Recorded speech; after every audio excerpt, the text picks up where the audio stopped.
Olá, no Transparência Já de hoje nós recebemos o vereador Reverendo Dionísio, que é líder do executivo aqui na Câmara Municipal de Pouso Alegre. Olá, vereador, seja bem-vindo. Olá, Karina, um prazer estar aqui com você nesse momento Transparência da Casa. Bom, vereador, foram aí 5 meses do mandato, do primeiro ano desse mandato. O senhor já é vereador que vem reeleito, do ano anterior, da legislatura anterior. Quais são os pontos positivos que o senhor destaca aí nesses primeiros 5 meses?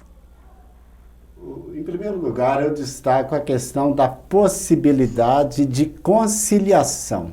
Hoje nós temos um grupo de vereadores que, creio eu, facilita a conciliação em torno de temas mais difíceis. No mandato anterior, a conciliação ela era mais sofrida, mais dificultada por uma série de fatores.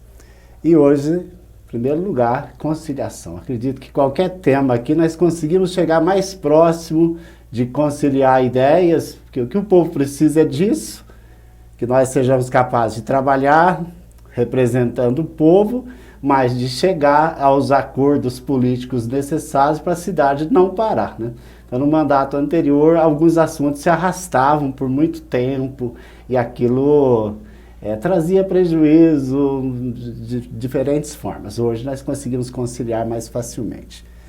Em segundo lugar, eu vejo que, da minha parte, é claro, cada ano que passa você tem mais experiência para o trabalho, tem mais facilidade para compreender o que não é bem dito, o que é mal dito e o que não é dito, Então, acho que a nossa luta aqui passa muito por aquilo que os colegas falam, por aquilo que cada parte da opinião pública manifesta e por aquilo que está escondido também, que nós temos que interpretar. Então, hoje eu me sinto mais maduro nesse sentido para interpretar no campo político essas realidades. Então, 2 pontos.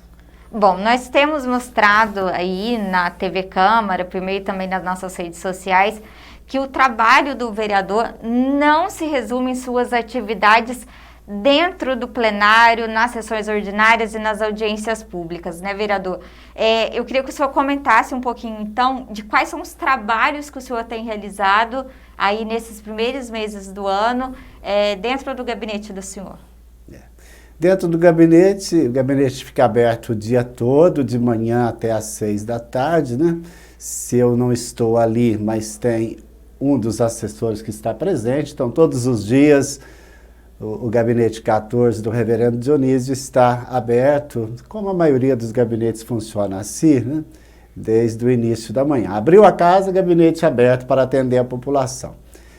E eu fico bastante na rua, fazendo visita para as pessoas, uma vez que conheço muita gente.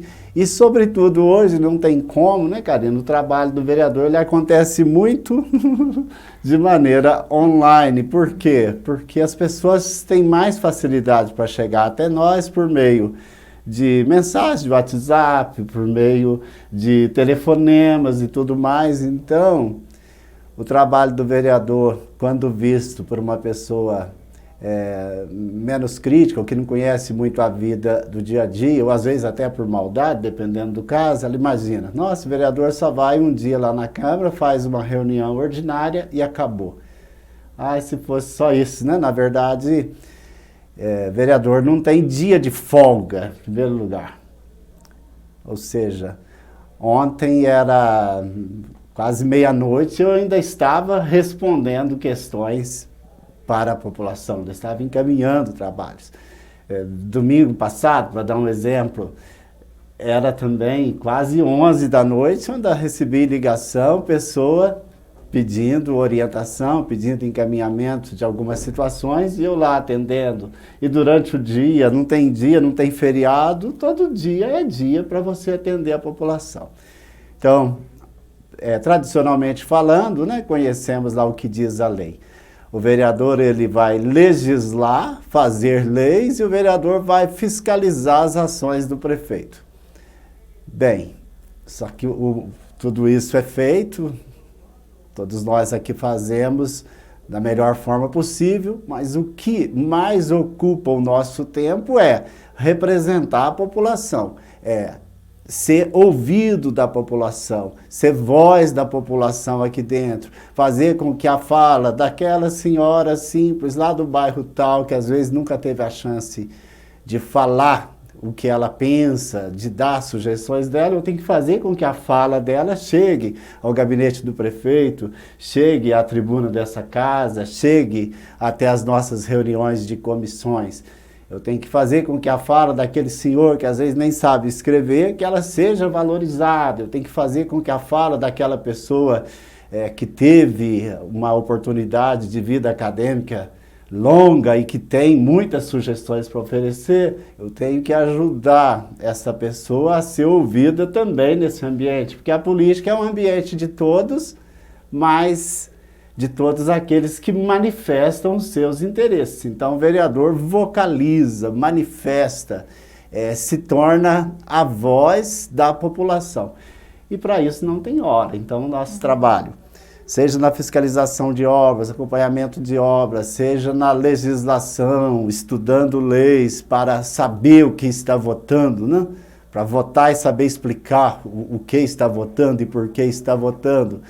Seja o nosso trabalho nas comissões aqui dentro para discutir antes das votações aquilo que tem que ser discutido, fazer relatórios, seja o nosso trabalho de diálogo aqui no dia a dia, ou seja o nosso trabalho de acompanhamento da população, de visita às obras, de visita às pessoas, de escuta das pessoas, é um trabalho que eu diria não se faz com 12 horas por dia, é preciso mais tempo, né, para quem quer trabalhar, e aqui nós temos uma casa que todos têm vontade de trabalhar. Bom, o trabalho dos vereadores, como o senhor já colocou aí, tem várias vertentes, né, vários braços.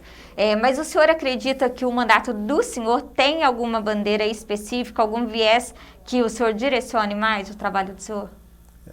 Eu procuro não escolher uma bandeira, sabe? Do meu perfil, eu não acredito muito numa bandeira específica. Não que eu não acredite em termos políticos. Em termos políticos, uma bandeira elege a pessoa e reelege e leva a pessoa para frente. Mas em termos de ética pessoal, dos meus valores, eu acredito que eu preciso de ouvir a população e atuar em tudo aquilo que for possível. Não posso gastar tempo com uma coisa só, uma vez que, para ouvir a população, eu vou ouvir pessoas de diferentes segmentos. E eu vou precisar de valorizar cada uma delas, né? Então não adianta eu valorizar mais a que gosta mais do mundo da educação do que valorizar aquela que está preocupada com questões sociais, valorizar aquela que está preocupada com questões animais, valorizar aquela que está mais no campo dos esportes, valorizar aquela que pensa mais em cultura, arte, etc. Não, tem que valorizar todos. Então é um pouco o meu perfil de trabalhar com a diversidade. E por trabalhar com a diversidade, eu tenho escapado dessa tentação, que é grande no coração de todo político, de ter uma bandeira. Eu não gosto dessa ideia de ter uma bandeira, sabe? Eu gosto mais e eu me sinto mais realizado trabalhando no apoio a todas as causas que são emergentes e necessárias aí, e as causas antigas que ainda não encontramos uma solução para elas. Não sei até quando eu vou conseguir seguir dessa forma, porque se olharmos aqui na casa, nós temos vereadores com bandeiras bem claras, né? Bandeiras bem claras. Não é o meu perfil, acredito que não. Bom, vereador, agora dos projetos que passaram aí no plenário ao longo desses meses, o senhor destacaria alguma matéria mais importante? Eu vejo que nesses últimos meses, um projeto importante que poderia ser destacado, a construção lá do futuro Colégio Tiradentes, que foi um projeto que deu muita discussão, mas um projeto muito necessário, né, Karina?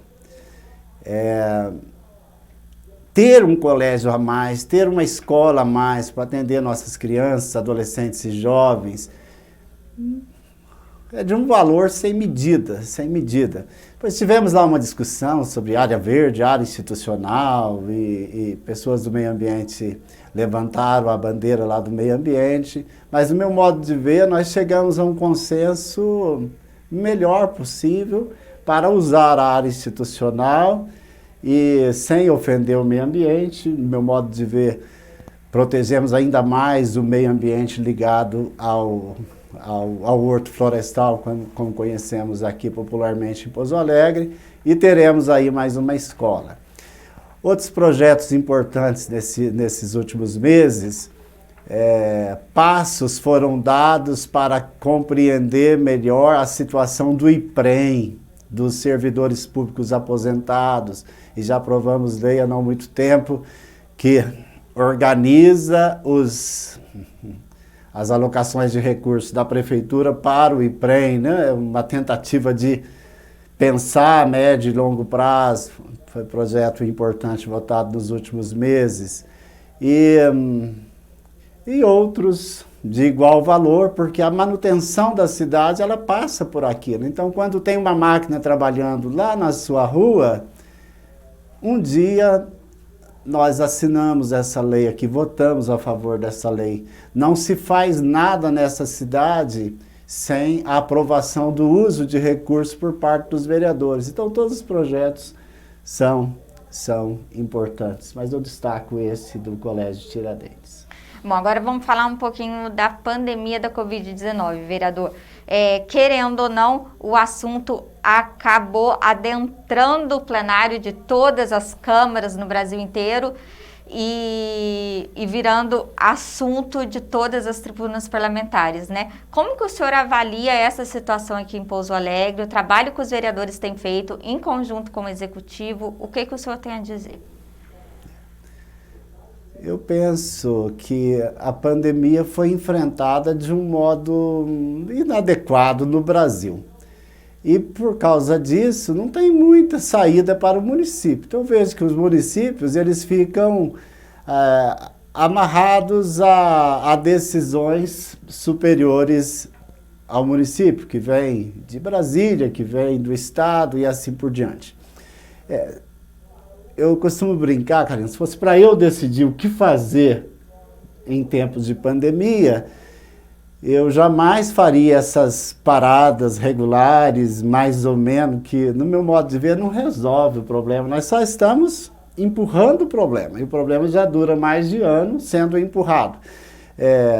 Fazemos o lockdown meia boca, né? O que nós temos feito, não só em Pouso Alegre, mas o Brasil inteiro tem feito lockdown meia boca. Eu vejo que a única fórmula que funcionou para resolver pandemia, para jogar os números lá embaixo e devolver as condições de trabalho para as pessoas, é a fórmula lockdown total. Então, se fosse para eu administrar o Brasil, se eu tivesse todo o poder, né, e todos concordassem comigo, desde o ano passado, quando as coisas começaram a ficar feias, faz-se um acordo, avisa todo mundo, deixa uns dias para as pessoas se organizarem e fecha tudo por 15 ou 20 dias, fecha tudo. Não deixa só o hospital funcionando, se puder até comprar os pães para comer, a comida já deixar em casa, fecha o supermercado, fecha tudo, para tudo, todo mundo em casa, esperamos passar aquele ciclo, só ambulâncias trabalhando, e depois jogamos os números lá embaixo. A hora que tivermos uma situação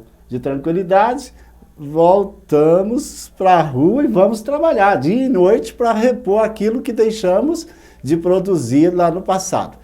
Se os números começarem a crescer de novo, quando chegar o momento crítico, nos organizamos de novo, paramos de novo, todo mundo, mais 15, 20 dias, e joga os números lá embaixo e volta. Eu não vejo outra saída para resolver essa pandemia, isso pensado antes da vacina.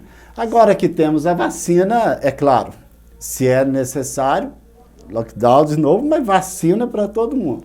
O que eu vejo hoje é que nós erramos na proposta do modelo de lockdown. Acho que esse foi um erro para não ser repetido mais na história do Brasil, um erro muito, muito grosseiro, eu penso. Não preciso ser profissional de saúde para entender que a única coisa que funcionou pelo mundo afora foi esse lockdown total, né? Que conseguiu dominar a realidade. E a questão da vacina, depois já entra um ponto crítico que o Brasil deu bobeira na hora de comprar essas vacinas. A hora de comprar as vacinas, o Brasil estava de braços cruzados. E depois que não tinha mais vacina para ser vendida, o Brasil resolveu comprar a vacina. Então, infelizmente, vai falar que a culpa é do presidente, seria uma afirmação, a meu modo de ver, simplória demais. É claro que ele deveria ter tomado frente, mas lá em Brasília nós temos representantes que deveriam ter feito isso, uma vez que quem pode comprar essas vacinas é a União. Senadores e deputados também têm culpa nisso, eu penso, né? Agora, colocar a culpa em prefeito, em deputado estadual, já seria mais ingênua a posição. Então eu vejo, para tudo. Não paramos tudo, mas estamos aí administrando a morte, né? Vai morrendo, morrendo, e nós continuamos do mesmo jeito. Quando fazemos lockdown, é lockdown meia boca, né? Uhum. Para meia dúzia de pessoas, o resto está na rua, não muda muita coisa. Então, essa é a minha tristeza, a minha decepção como brasileiro, porque eu penso que fizemos escolhas erradas. O modelo de lockdown foi errado e a hora de negociar a vacina foi errada. E esses dois erros são os culpados pela morte de muita gente. Depois fica, Karina, também aquela discussão, salvar a vida ou salvar a economia? Eu me lembro que no mês de abril do ano passado, eu fiz uma live, nem na live eu discuti esse assunto, ainda pode ser encontrada essa live lá no meu Facebook, página lá do YouTube. Nessa live eu falava, não existe possibilidade de salvar a economia sem salvar a vida. Não tem como. Eu vou salvar a economia, mas se eu estiver morto, de que vai me valer a economia? Então o Brasil errou muito nisso, porque a lógica é, vamos salvar o maior número de pessoas possível com lockdown, de maneira bem feita, e vamos salvar a economia trabalhando dia e noite, se preciso for. Dormimos 15 dias, um mês que seja, jogamos os números lá embaixo, depois trabalhamos dia e noite. Esse era o meu modo de ver. Daí, qual foi o caminho escolhido? Nem uma coisa nem outra, né? Ou seja, não salvamos vida, nem salvamos a economia. Hoje vemos o Brasil numa situação difícil em termos de economia, o Estado está muito fragilizado economicamente, e mais de 450 mil mortos já a essas alturas do campeonato.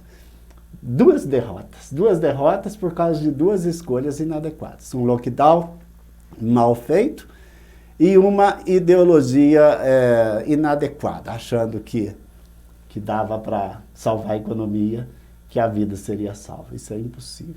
E agora, então, fica para os plenários, né, para os governantes, de modo geral, e para os legisladores, o desafio em amenizar esses impactos causados por tudo isso. A recuperação da economia, a questão da recuperação do aprendizado, né, das crianças que deixaram de frequentar as escolas. Isso o senhor considera que seja o maior desafio desse ano? Eu considero que não é só o maior desafio desse ano, mas das próximas, pelo menos da próxima década, eu imagino. Nós estamos num país muito rico, o Brasil consegue se recuperar rapidamente, mas pelo menos por uma década eu acredito que nós vamos precisar de pagar essa conta. Uma conta que nós não precisaríamos ter feito, mas fizemos, né? Uma conta difícil de ser paga. Vamos imaginar, Karina, falando em números, olha só o ano passado. Aquele auxílio emergencial, 5 ou 6 parcelas lá de R$600 ou de R$1.200, dependendo da pessoa. Com aquele dinheiro, daria para você fazer lockdown total por quantos meses? Vamos imaginar, para dar um salário mínimo para quem precisasse ficar em casa sem o trabalho. Daria para dar, foram dados aí R$600 ou R$1.200 para próximo de 40 milhões de pessoas. Se nós dividíssemos isso pela metade, transformássemos em um salário mínimo, daria para dar um salário mínimo para milhões e milhões e milhões de pessoas ficarem paradas, mas paradas em casa por um mês. Qual foi o problema do Brasil? Por que a conta ficou alta? Que o Brasil deu dinheiro, mas não cobrou nada em troca. Eu falo isso também na live lá do ano passado. O problema é, eu dou dinheiro para a pessoa que está sem trabalho, mas não peço a contrapartida dela para ela ficar em casa. Se eu estou dando dinheiro para você, fique em casa. É o mínimo que o Estado tinha que ter cobrado. O Estado deu dinheiro e as pessoas correram para o supermercado comprando bebidas, comidas para fazer festa.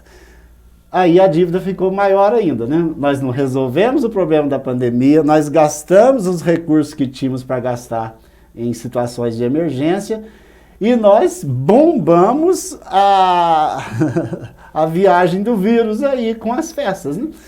Qualquer um que fosse aos supermercados o ano passado, ano 2020, via muitos jovens, sobretudo, aglomerados em filas de supermercado, dias de sexta-feira, para fazer festa no final de semana, com o dinheiro do auxílio emergencial. Estavam errados eles? Não considero errados os jovens que faziam isso. Não tinham chance em outra ocasião, estavam com o dinheiro no bolso, vão gastar, né? Não tinha outro objetivo para aquele dinheiro. Errado estava o Estado de permitir aquilo. Então eu vejo, o Estado gastou mal, fez dívida sem precisar fazer, dando dinheiro e não cobrando nada em troca. Se eu olho em outras políticas sérias aí no Brasil, Bolsa Família, para citar um exemplo, o Estado dá uma contribuição para a família, mas pede uma contrapartida. Qual é a contrapartida? A família tem que manter o filho na escola e a família tem que levar o filho para o serviço de saúde pelo menos a cada 2 meses. Ou seja, a família tem que cuidar da saúde preventiva das crianças e a família tem que manter as crianças na escola. Se uma criança fica na escola por 8 anos, por exemplo, né, em geral, ou por 10 anos, a chance dela ter condições de cuidar bem dos filhos dela no futuro e de dar um lucro enorme para o Estado são elevadíssimas. Tem pesquisas que falam, por exemplo, que o índice de mortalidade infantil de crianças, filhas de mães que não frequentaram escola por 3 anos, pelo menos, o índice de mortalidade infantil é muito mais elevado do que o índice de mortalidade de crianças nascidas de mães que frequentaram escola por 8 anos ou 10 anos. Né? Então, o Bolsa Família, ele dá lucro para o Estado, eu penso assim. Você dá o dinheiro hoje para a criança ser educada, para ela aprender normas básicas de higiene, de cuidado de si, de cuidado do mundo, cuidado do ambiente, cuidado dos filhos. E no futuro, isso vai ser revertido em benefício do Estado. Agora, se vemos o auxílio emergencial, nós demos o dinheiro para o assunto ficar pior do que estava. Né? Se não tivesse dado o dinheiro, talvez a pandemia não tivesse sido tão forte. É claro que eu não sou adepto de não dar o auxílio. Eu defendo, Sim. Acredito que tinha que dar mesmo o auxílio para as pessoas passarem aquele momento. Mas nós gastamos tudo que tínhamos e a pandemia ficou feia esse ano, percebemos? Ou seja, não resolvemos o problema. Enquanto outros países já apresentam para nós gente na praia, sem máscara, passeando, divertindo, enchendo o campo de futebol, nós estamos aqui somando os nossos mortos. Então, eu volto a dizer, atribuo isso a 2 erros, lockdown mal feito e falta de bons negociadores para comprar vacina no tempo certo. E a terceira coisa que eu colocaria aqui do nosso erro é o auxílio emergencial mal organizado. A gestão do auxílio emergencial, para mim, foi um fracasso total. Né? Se eu tivesse tanto dinheiro daquele para administrar, fecharia as ruas e daria um jeito com aquele recurso. Então eu vejo, todos nós vamos pagar a dívida nesses próximos anos. Eu acredito pelo menos uma década. E aqui no município nós já fazemos isso, né, Karina? Aqui nessa casa, o que nós mais fazemos? Cortamos gastos. Tem muita gente que critica, por exemplo, salário de vereadores, salário disso, salário daquilo. O servidor público faz tempo que não tem aumento. Os vereadores aqui faz muito tempo que não tem aumento. Todo ano que passa nessa casa, nós cortamos mais gastos para tentar colocar a casa numa situação de sobrevivência dentro do momento em que vivemos. E assim a prefeitura também faz, tentando cortar gastos para sobrar recursos para a manutenção de uma cidade boa para todos. Então, esse é o grande problema. Só que esse problema não vai recair sobre aqueles que o causaram. Eu vejo que os nossos gestores em Brasília são muito responsáveis por isso, muito mais do que qualquer um de nós. Mas como nós os elegemos, então nós também somos responsáveis, né? Eles talvez vão sofrer menos para pagar essa dívida do que o povo em geral já está sofrendo, né? Isso é muito triste. Bom, e como que está então a expectativa do senhor aí para o mandato, para esse restante de ano e para os próximos 3 anos, vereador? A expectativa é a melhor possível, porque nós temos hoje uma base política bem sólida em Pouso Alegre. Não só a base política eleita, mas a base política unida ao povo. Então nós temos um clima bom em Pouso Alegre para o crescimento da nossa cidade como um todo, né? Do nosso município como um todo. Então eu tenho muitas expectativas de ver Pouso Alegre continuar como quase uma ilha, né, nesse Brasil. Nós vemos tantos municípios passando aperto, não tendo recurso para nada, e nós ainda vemos Pouso Alegre bem. Então eu tenho expectativa e vou atuar para que Pouso Alegre se mantenha em condições de honrar com seus compromissos e de oferecer para a população o melhor possível. É claro que isso vai acontecer se o Brasil conseguir dar o passo certo a partir de agora, que nós já erramos muito, que se o Brasil errar, como errou o ano passado, se o Brasil errar esse ano e errar o ano que vem, em ano de eleição, depois é difícil Pouso Alegre se manter assim. Então eu tenho a melhor expectativa para o mandato, de continuar trabalhando para ajudar Pouso Alegre a ser esse lugar melhor possível nesse contexto, e melhor do que muitos municípios, mas eu tenho um medo. O medo é, o Brasil precisa de ser cuidado de maneira mais séria, mais assertiva. Nós erramos demais nesse último ano. Bom, vereador, então para concluir aqui o nosso programa de entrevista de hoje, queria que o senhor deixasse uma mensagem aí para a população.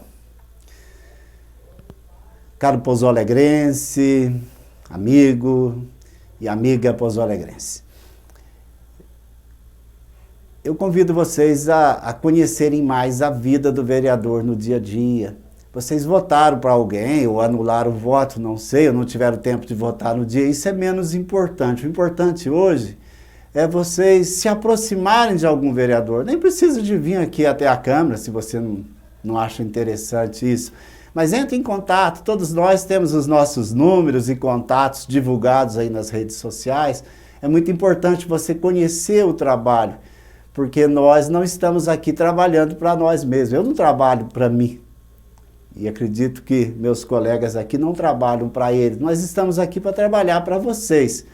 Mas sem a manifestação dos interesses de cada bairro, de cada grupo de pessoas, de cada segmento, nem sempre os vereadores conseguem adivinhar o que é melhor, né? Então, quanto mais o exercício da cidadania for colocado em prática por parte da nossa população, mais o nosso trabalho será exigente e produtivo, né? Então, conto com a sua participação, com a sua presença, mas convido você a parar de acreditar em salvador da pátria. Não existe salvador da pátria. O que falta no Brasil é projeto de médio e longo prazo, né? Então, assim, não é um presidente da República que vai salvar a pátria, não é um governador que vai salvar, não é um prefeito que vai salvar. Por melhores que eles sejam, nós temos um bom prefeito, temos uma boa Câmara, eu penso, mas nós não vamos salvar a pátria sem um projeto de médio e longo prazo, sem uma continuidade. Porque o que um ganha com esforço, o outro pode jogar fora em meia hora, né? É assim que acontece nas finanças públicas. Se não existir um bom projeto acompanhado pelo povo, nada vai para frente no Brasil. E não adianta ficar xingando também político, tudo ladrão, tudo ladrão, tudo ladrão. Não são todos ladrões. Se tem ladrões, precisamos de pegá-los, né? Mas eu conheço bons políticos e eu humildemente me coloco entre eles que são incapazes de roubar, né? Que jamais vão pensar em roubo, mas que, pelo contrário, sonham com um Brasil melhor. Mas esse Brasil melhor vai sair da mão de todos. Não é uma pessoa que vai resolver o problema. Todos precisam participar. Participe mais da nossa vida, da nossa casa. Eu deixo aqui o meu contato, está lá, número de celular, e-mail e tudo mais que você vai encontrar aqui no site da Câmara. E conto com a sua presença aí no meu dia a dia. E agradeço a paciência, agradeço o apoio que já recebi para estar aqui. A gente que agradece a participação do senhor aqui no Transparência Já, vereador. Obrigado, Karina. Sucesso para a TV Câmara e outros meios de comunicação da Câmara. Muito obrigada. Para você, obrigada pela companhia e até a próxima.